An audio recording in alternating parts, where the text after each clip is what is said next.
agitated, I'm angry, but most of all, I'm confused.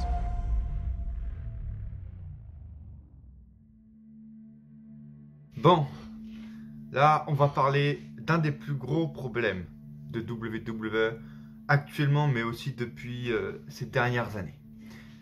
On a vu lundi dernier la soirée des légendes à Raw.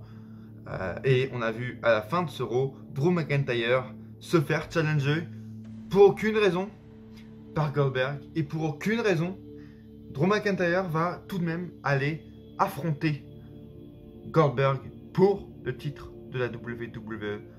Alors qu'il n'a aucun mérite d'aller affronter le champion. Mais bon, ça, la soirée des légendes, ce match expose un gros problème actuellement chez la compagnie de Vince McMahon. C'est qu'en fait, déjà, ils sont juste complètement à côté de la plaque avec les légendes. Ils ramènent les légendes pour faire plus d'audience. Pourquoi ils ont envie de faire plus d'audience? Parce qu'ils n'en font pas assez.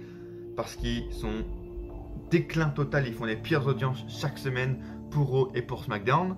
Pourquoi? Parce qu'il y a un manque de stars. Pourquoi? Parce qu'ils misent tout sur les légendes d'il y a 20 ans, d'il y a 30 ans, avec les Goldberg, avec les Ric Flair, avec les Hulk Hogan.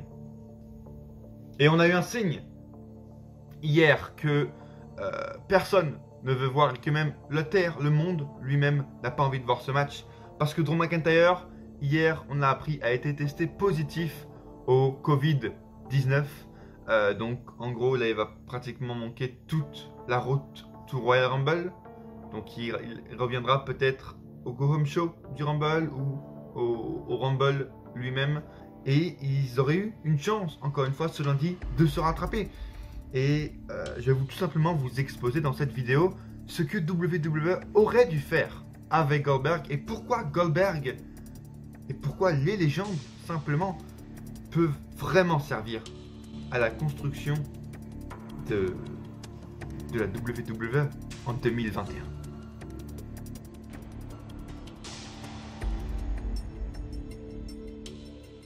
En fait, le problème, il n'est pas tant que les légendes soient présentes. Ça a été depuis tout le temps chez WWE que les légendes sont présentes. Il y a 20 ans, pendant l'Attitude Era, il y avait aussi des légendes, il y avait aussi des anciens qui faisaient de la résistance et qui étaient toujours là avec la nouvelle génération de l'époque qui est maintenant l'ancienne. Donc, mais on dirait que ça s'est vraiment accentué ces dernières années. Et en fait, le problème, c'est pas tant sur le fond, c'est pas tant qu'ils soient là, mais c'est sur la forme. C'est à quoi ils servent, en fait. Et là, la soirée des légendes, ça sert juste à faire de l'audience pour faire de l'audience une seule fois. Et en fait, ça amène pas plus de profondeur au roster, pas plus de profondeur à l'évolution du roster pendant l'année, pendant les mois à venir. Et par exemple, pour prendre l'exemple de l'Undertaker, c'est ce qu'on dit depuis ces dernières années. Il pouvait encore lutter, enfin il pouvait plus lutter, mais ok, il était encore sur le ring. Soit, mais au moins qu'il serve à quelque chose. Qu'ils mettent des jeunes en avant, qu'ils aident le roster à évoluer. Des jeunes superstars comme The Fiend ou comme Aleister Black à évoluer. Goldberg, c'est l'exemple qu'on va prendre aujourd'hui principalement. Moi j'ai adoré le run de Goldberg à son retour en 2016. J'ai bien aimé parce que ça a amené vraiment une grosse popularité, une grosse star power au roster de Raw. Et ça faisait entre guillemets, du changement, tu vois. C'était pas si mal, c'était bien amené, c'était bien construit. Jusqu'à qu'il affronte, dans son run de retour, Kevin Owens pour le titre universel. Et c'est là le gros point névralgique du truc. C'est que quand il dépasse la ligne, en fait. Les anciens qui apprennent aux nouveaux. Donc, les légendes doivent apprendre aux nouveaux, en fait. Aux nouveaux recrues, aux nouvelles recrues du roster. Donc, Goldberg qui bat Kevin Owens en 45 secondes parce qu'il est plus capable de faire un match de plus de 2 minutes à Fastlane 2017. Là, j'ai pas accepté. Et là, il a franchi la ligne de trop. C'est-à-dire qu'en fait, il n'a pas besoin, il n'a plus besoin, aucune légende n'a besoin d'être champion, encore une fois, femme ou homme en fait. Ils peuvent être dans le roster, aider des jeunes, mais sans titre, tu vois, sans titre en jeu, sans rien d'autre en jeu que les valeurs, que le respect, etc. Pour aider la recrue avec son star power de légende à le mettre over lui-même. Alors que, voilà, quand il a gagné le titre universel, puis ça s'est enchaîné l'année d'après avec, je sais plus quand il avait gagné, il l'a gagné ensuite face au Fiend, il va peut-être le regagner face à Drew McIntyre, c'est ça en fait, depuis quelques années, Goldberg est remis en avant dans la main event card, et c'est même pareil avec Lesnar. J'adore quand Lesnar Et par exemple, quand il a fait sa storyline avec l'Undertaker aux alentours de 2014-2015, et toutes ces rivalités où il n'y avait pas de titre en jeu, mais dès que le titre majeur est impliqué, en fait, il vole la place des vraies personnes, des vraies nouvelles superstars, ces futures légendes qui doivent avoir cette place-là. Et avec Drew McIntyre et Goldberg, en fait, la semaine dernière, ils sont trompés. Ils sont trompés de storyline, en fait. Goldberg qui vient se ramener en disant McIntyre, t'as pas de respect pour les légendes. Alors que le mec, il aurait dû affronter Randy Orton justement aujourd'hui à Raw parce que il respecte les légendes et parce que Randy Orton ne les respecte pas en fait. Ça, Goldberg, tu vois, qui garde ce script de je défends les légendes, je défends l'honneur des légendes, je défends mes valeurs, etc. Mais qu'il l'associe à une autre superstar. Une personne qui mérite, comme Mustafa Ali. Mustafa Ali est sûrement l'un des hommes les plus frustrés et sûrement pour moi l'un des catcheurs dont son évolution me frustre le plus en fait parce que il avait un tel potentiel ces dernières années à devenir le plus grand champion, à devenir même champion majeur. On l'a vu pendant le début 2019 où il s'est fait prendre la place par Kofi Kingston où il était au sommet, tu vois, de son art. Et ensuite, rien n'est arrivé, ni de titre intercontinental, ni de bonne storyline, rien. Et il a été obligé de faire, du coup, son heel turn en dernier recours et de s'associer à Rétribution, le clan qui, entre guillemets, fait un flop, mais qui pourrait se rattraper là avec Goldberg, tu vois. Raw Talk, Mustafa Ali, la semaine dernière, du coup, le 4 janvier, qui vient dire que ça ne sert à rien, que ce show de 3 heures pour des légendes, juste pour mettre en avant des légendes, ça met en avant le gros problème de WWE, c'est-à-dire que des gens comme lui, comme Ricochet, comme Drew Gulak, n'ont pas une seconde pour eux dans ce show, et tout est dédié aux légendes qui n'ont plus leur place ici. But when the hell are you gonna let me walk on that path? Why don't you give us a chance? People that can contribute to this business, further this company. But no. Let's push them all aside. Let's give 3 hours to people that can barely walk. Et c'est le point de Retribution, c'est-à-dire ils n'ont jamais eu leur opportunité, les T-Bar, etc., ceux qui font Miayin, Dijakovic, etc. Ils n'ont jamais eu leur opportunité, ils ont toujours fait voler leur opportunité, tu vois. Et cette promo-là, d'abord, tu aurais dû la mettre à Monday Night Raw, dans le show principal, ça l'aurait vraiment bien fait. Et à ce moment-là, tu aurais dû faire intervenir Goldberg, tu vois, qui aurait fait son entrée et qui aurait confronté Mustafa Ali avec le même script que face à Drew McIntyre. Et là, déjà, tu vois, ça crée un choc au niveau des fans. Tu te dis, putain, c'est pas arrivé souvent qu'un mec comme Goldberg, gros baraquet, tu vois, gros superstar, big suit man, affronte un gars comme ça, high fly, aussi fin, tu vois. Donc là, déjà, il y a une différence de choc, tu vois, entre les deux. Et les fans vont reprendre de l'intrigue pour ça. Et semaine après semaine, tu nous construis ça. Semaine après semaine, pas besoin que Goldberg soit là toutes les semaines. Mais Mustafa Ali expose au micro, en backstage, sur YouTube, sur Twitter, des faits chaque semaine de pourquoi Goldberg il le respecte pas, pourquoi Goldberg est le problème, pourquoi les légendes sont le problème, etc. Chaque semaine, il en rajoute une couche, il rajoute des faits et ça va un peu plus loin, tu vois, pendant au bout de 3 semaines ou 4 semaines, il commence à s'attaquer personnellement à Goldberg en l'attaquant, en allant devant chez lui, devant sa maison, tu vois, pour que ça devienne plus personnel. Et pendant que la rivalité se construit, bien sûr que en plus de mettre des superstars qui méritent en avant, dans un même temps, tu fais évoluer le roster et tu fais l'évolution parfaite entre la légende et le futur de la WWE en 2021 qui va porter la WWE dans ses futures années. And for anybody that doesn't understand what I'm saying, it's not because I'm talking fast, it's because you're listening slow. This place needs change, and I am that change.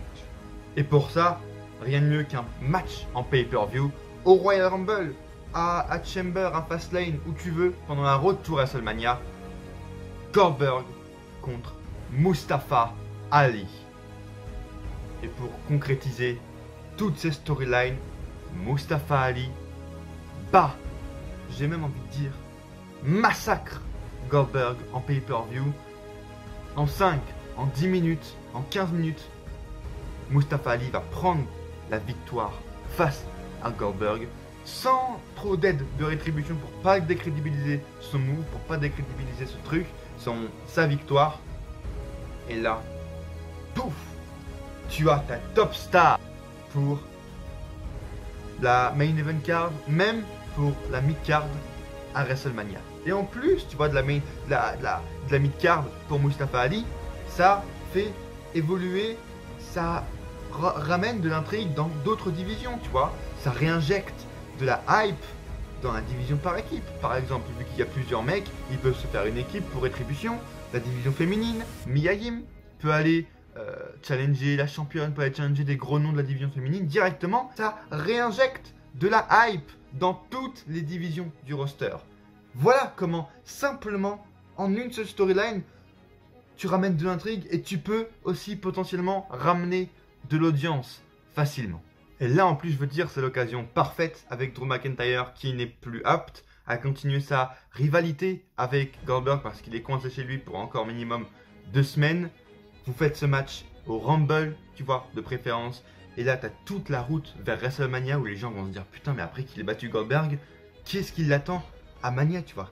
Qui pourra aller venir devant Mustafa Ali et dire je vais te battre, tu vois, après qu'il ait battu Goldberg? Et là, t'amènes toute la hype autour de Mustafa Ali avec tous les membres de Rétribution avec. Tu leur enlèves bien sûr les masques qui n'auront plus aucun intérêt parce que maintenant ils sont montrés, maintenant ils auront leur heure de gloire. Tu changes la tenue de Mustafa Ali parce que là, en fait, ça va pas, ça gâche tout enfin, on voit plus du tout son corps, on voit plus du tout sa musculature, donc ça le gâche complètement. Donc tu changes complètement la tenue de Mustafa Ali et voilà. T'as dans chacune des parties, Rétribution va servir, dans chacune des divisions, tu as des nouvelles têtes, tu vois, et c'est ce qui manque chez WWE, des nouvelles têtes dans chaque roster qui sont charismatiques, qui sont intrigantes et qui méritent, tu vois, leur place dans la carte de Monday Night Raw en fait. Mais non, évidemment, cela ne se passera pas parce qu'ils préfèrent tout de même, malgré le fait que le champion ait le Covid, de faire cette rivalité entre Goldberg et Drew McIntyre par visioconférence jusqu'au Royal Rumble. Ça, c'est ce qu'on appelle du bon booking, WWE. Bravo Vince McMahon.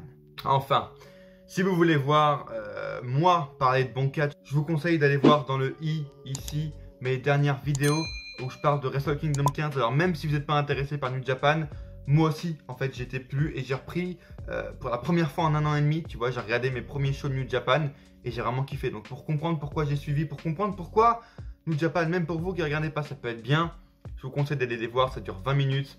Il y a une vidéo sur le show complet et une vidéo sur les 2 matchs, les 2 main events avec Kota Ibushi, Will Ospreay, etc. que je vous conseille fortement d'aller voir. Également une vidéo dans ce genre-là qui est sortie aux alentours de novembre. C'était pour l'Undertaker et la fin de carrière de l'Undertaker, qui il devra affronter, pourquoi, etc. Je vous conseille, elle est aussi dans le petit i ou dans la description, tout simplement. Date du mois de novembre et c'est un peu dans le même esprit que celle-là. En commentaire, bien sûr, dites-moi si vous avez aimé cette vidéo, si vous voulez que j'en fasse plus de vidéos comme ça. Likez pour me le faire savoir, c'est le seul moyen de me le faire savoir et que YouTube aussi le sache. Donc likez la vidéo vraiment si vous avez aimé ce contenu. Abonnez-vous à la chaîne parce que ce n'est pas les seules vidéos qui vont arriver. Et le mois de janvier, comme chaque année, va être bien rempli encore une fois. Et là, c'est important, il faut partager un maximum. Éparpillez partout cette vidéo sur les réseaux, sur Twitter, sur Instagram. Notifiez la WWE, notifiez Vince pour qu'un jour, peut-être, eux le voient et qu'ils prennent en compte ma considération. Là, ça va être important de partager un maximum, les gars, sur les réseaux. Me notifiez-moi également sur Twitter en disant que vous avez aimé la vidéo, je vous retweeterai. Sur Instagram, notifiez-moi en story Darren-AHC sur Instagram. Je suis de plus en plus actif en ce moment. Donc je vous conseille vraiment d'aller me suivre, je vous fais des sondages des fois, je vous fais des trucs FAQ. Donc c'est important d'aller me suivre dès maintenant sur Instagram. Merci d'avoir suivi cette vidéo. Et à coup sûr, on se retrouve dans une prochaine vidéo. Ou pas.